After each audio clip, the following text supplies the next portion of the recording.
Hey, Nolan, the last couple of weeks we got together. I opened up with what I wanted to talk about. I'm going to throw the ball back at you today. Well, good, because you know what? I'm going to ask you some questions. Are you ready? Oh, always ready, always ready.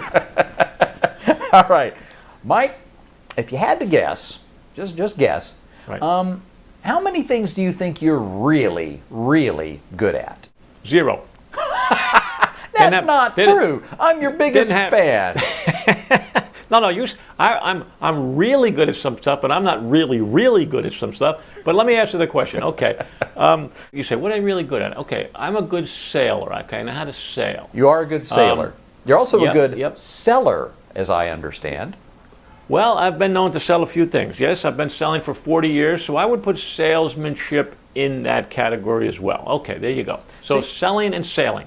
Selling and sailing. So you got a couple of things you're pretty darn good at. Now, there's probably a bunch of other things that you're just okay at, I'm guessing. A lot of things I dabble with, and as you know, I mean, it's the social technology. I'm just dabbling, so there's some things I'm not very good at. That's right. And there's probably some things you're just really, really lousy at. That's, yes. Now, we won't go there. We won't go there, but yes. Well, everybody's watching you with that old-fashioned phone saying, hey, we've already figured out one of the things he's not so good at. that techno stuff. You can hang. These always work.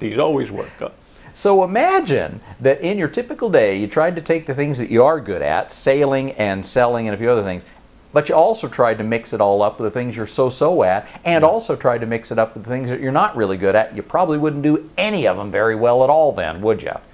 Don't try to bring your faults up.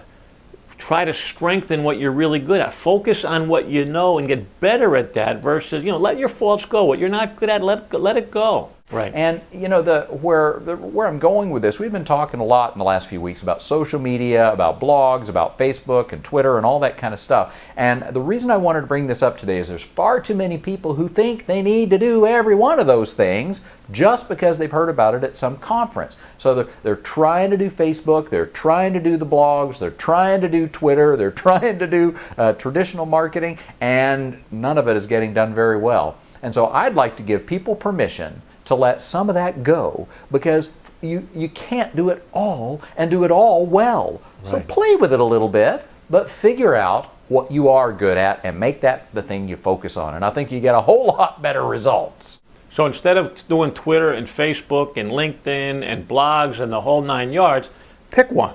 Pick one, pick two, but make sure it's those that you really understand and that you can do well. Well, I'll just give you an example. Do you know what the largest, fastest growing group of users on Facebook is as far as age? Well, I think I read this recently. I'm going to take a stab, and I'm going to say women 40 to 55. You're darn close. It's women 55 and up. They are the largest, fastest growing group of users on Facebook. 55 and up. Those are my peeps, man. You mean your juniors, right? That's what you meant to say. There you go. So that's the demographic on Facebook. Now Twitter, on the other hand, by the time you get up into people in their 50s and 60s, that's only like 4 to maximum 9% of the people on Twitter. Ooh. And so if you try to do the same thing on Twitter that you're doing on Facebook, you're talking to two different audiences. You got to address them differently. Some people can do that. Some are just trying to do the same thing on both, but that might be why one is working and the other isn't. You got to know your audience. Wow, I didn't realize that. Twitter was the younger group, and Facebook is the older. Now that might change, because just a few years ago, Facebook used to look a lot like Twitter as far as the demographics. But you know what happened? Ever since Mom got on Facebook, all the kids got off of it. Right. But it's still number one, isn't it? Facebook, absolutely. They passed 500 million users not too long ago. So this thing is gigantic. Wow. And it's the sweet spot of travel, women 55 and up, so definitely worth looking at. But a lot of folks out there are really interested in corporate travel. Where do you think they ought to go if that's their focus? Well, I'm going to take a shot, and I would say LinkedIn. Bingo, man. It's LinkedIn. From the get-go, LinkedIn is all about business to business. But I got something to say about that. LinkedIn, like any other social network, it's about people getting in there and socializing and talking. But imagine this. You build your LinkedIn network by connecting with other people. but it is truly a social network. So, if I'm saying, hey, Bob, you ought to be buying your corporate travel from me, I need to be prepared to say, hey, Bob, and I will buy my copy paper from you. It's not just about getting, you got to give a little bit. That's networking. So today's message is focus, pick one or two, go with your strengths, get good at it. Yep. And don't think you have to be all things to all people and all things to all things, because you can't. And there's still that fundamental issue of what social networking is. That key word, social. It's about people to people. Mass blasting the same message at absolutely everybody, that's advertising. That is not social networking. Social networking is humans connecting to humans, talking like a human, but it's also not a one-way street. It's a two-way street. Just like you and I, giving and taking and sharing stuff with each other.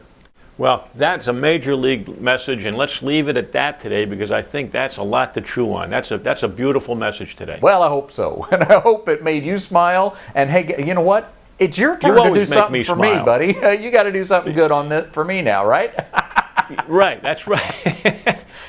Nolan, you always make me smile, man. Hey, if you pick up the phone when I call, I always think you've done me a favor, that you actually took my call, so you're already making me feel good. Well, I can never figure out what a 604 area code is, so I'll take a shot. There you go. Well, hey, I think we got enough to hopefully give people something useful today. We ought to get out of here, because I'm sure you got things to do, and so do I. Nolan, talk to you next week. All right, take care. Okay, bye. Bye.